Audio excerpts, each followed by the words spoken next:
కరటకుడు దమనకునితో ఇట్లా అన్నాడు కదా నిన్న, నీ పథకం బెడిసికొట్టింది, పింగళుకునిగా చుట్టుకున్నది. అసలు నీ వంటి బుద్ధిహీనునికి సలహా ఇవ్వటం నా తప్పు. పూర్వం నా వల్లనే ఒక పక్షి కోతులకు సలహా ఇచ్చి హాని తెచ్చుకున్నది. ఆ కథ విను, చెప్తా, రేపు చెప్తాలే, ఇప్పుడు కాదు అన్నది. ఇలా దమనకుడికి కరటకుడు ఇలా చెప్పసాగాడు. ఒక అడవిలో కొన్ని కోతులు నివసిస్తూ ఉన్నాయి. ఒక చలి రాత్రి చలికి వణికిపోతూ ఉండగా వాటికి కొన్ని మిణుగురు పురుగులు కనిపించాయి. కోతులు ఆ పురుగులకు ఆ మిణుగు అంటూ ఉంటే ఆ కాంతిని చూసి ఒక మంట అనుకుని భ్రమపడి వాటిని పట్టుకుని కుప్పగా పోసి వాటి చుట్టూ కూర్చున్నాయి. అయినా వాటికి ఆ చలి తగ్గల. వాటి అవస్థలో చూస్తున్నటువంటి చెట్టు మీద పక్షి ఒకటి జాలిపడి అనవసరంగా కోతులుగా సలహా ఇచ్చింది. ఏమని? ఓ కోతుల, అవి మునుగుడు పురుగులు, వాటి వల్ల మీ చలి తగ్గదు. కొన్ని ఎండుకట్టలను తీసుకొని వాటిని అంటించండి, అప్పుడు మంట వస్తుంది, దానితో చలి కాచుకోండి అన్నది. అంటే దాని మాటలు విన్న కోతికి కోపం వచ్చి, అంటే మాకు నిప్పు తెలియదనా ఎగతాళి చేస్తున్నావా? ఉండి నీ పని చెబుతా, ఇప్పుడు ఏం చేస్తానో చూడు అంటూ దాన్ని దొరకబుచ్చుకొని మెడ విరిచేసి చంపేసింది. ఈ కథ చెప్పి కరటకుడు, నీవి కోతి వంటి బుద్ధిహీనుడివి కాదు, కానీ స్వలాభం కోసం పులితోలు కప్పుకొని మోసపోయిన గాడిదవి కాకూడదని నా ఉద్దేశం అని అన్నాడు.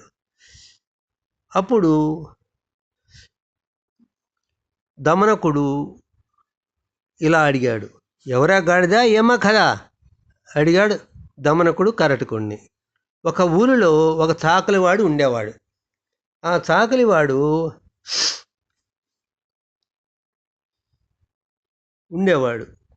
అతను రోజు ఏరు దగ్గరికి వెళ్ళి గుడ్డలు ఉతికి వస్తూ ఉండేవాడు. అతనికి 2 గాడిదలు ఉన్నాయి. అవి రోజు బట్టలు మూటలను ఎత్తుకొని ఇంటి దగ్గర నుంచి కాలువ దగ్గర నుంచి ఇంటికి చేరుస్తూ అతనికి సహాయంగా ఉండేవి. వాటిలో ఒక గాడిద పాపం బాగా ముసలిదైపోయింది. అది అంతకు ముందులాగా బట్టల మూటలను మొయ్యలేకపోతున్నది. ఎక్కడ పడితే అక్కడ కూలబడిపోతున్నది. కొద్ది రోజులు చాకలివాడు దాని ఇబ్బందిని చూసి కసాయివాడికి అమ్మేయాలనుకున్నాడు ఆ గాడిదని. అప్పుడు గాడిద, ఇన్నాళ్ళు నా శక్తి ఉన్నంత వరకు నీవు సేవ చేశాను కదా, ఇప్పుడు నేను ముసల్దానయ్యానని నన్ను కసాయివాడికి అమ్మేస్తావా అంటూ ఏడ్చింది. అమ్మక ఏం చేయమంటావు, నీకు తిండి కూడా దండగే కదా అంటూ కసురుకున్నాడు చాకలివాడు. కానీ తనని కరుణించమంటూ ఆ గాడిద పదే వేడుకోవటంతో సరే అన్నాడు చాకలివాడు. కొద్ది రోజులు అయ్యేసరికి ఏ పని చేయకుండా ఖాళీగా ఇంట్లో కూర్చుంటున్న గాడిదను మేపడం ఆ చాకలివాడికి చాలా భారంగా తోచింది. దాంతో ఒక ఉపాయం ఆలోచించి సంతకు వెళ్ళి ఓ పులితోలను తీసుకొచ్చాడు చాకలివాడు.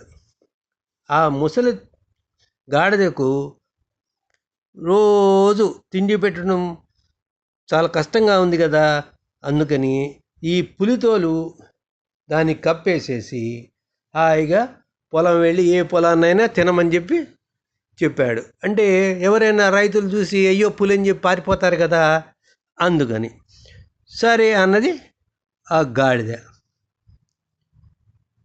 హాయిగా రాత్రిపూట కప్పుకోవటం, ఇష్టం వచ్చిన చేలో పట్టడం, తినటం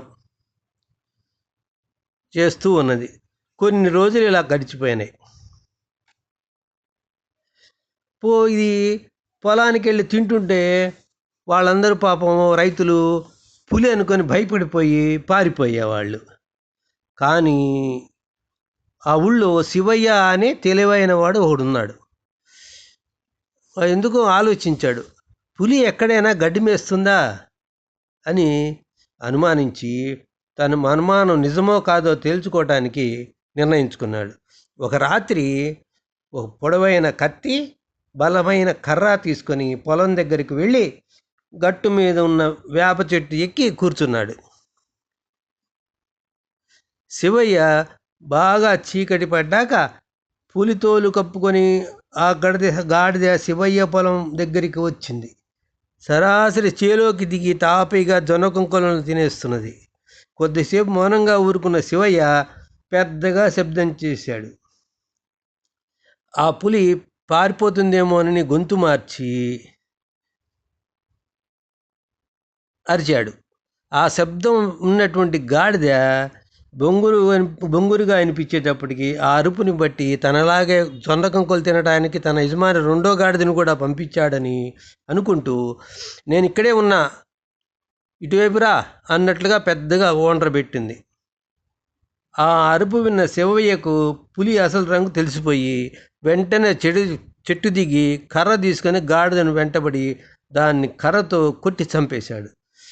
ఈ నీచ బుద్ధి గల స్నేహితుడి వల్ల మనకు కూడా ఆపదలు వస్తాయి. తమనక మూర్ఖుల మధ్య తలదూర్చి ప్రాణాలు పోగొట్టుకున్న పక్షి కాబోకు అని హితవు పలికాడు. ఎవరా పక్షి, ఏమా కథ కుతూహలంగా అడిగాడు దమనకుడు. ఇది రేపు చెప్పుకుందాం.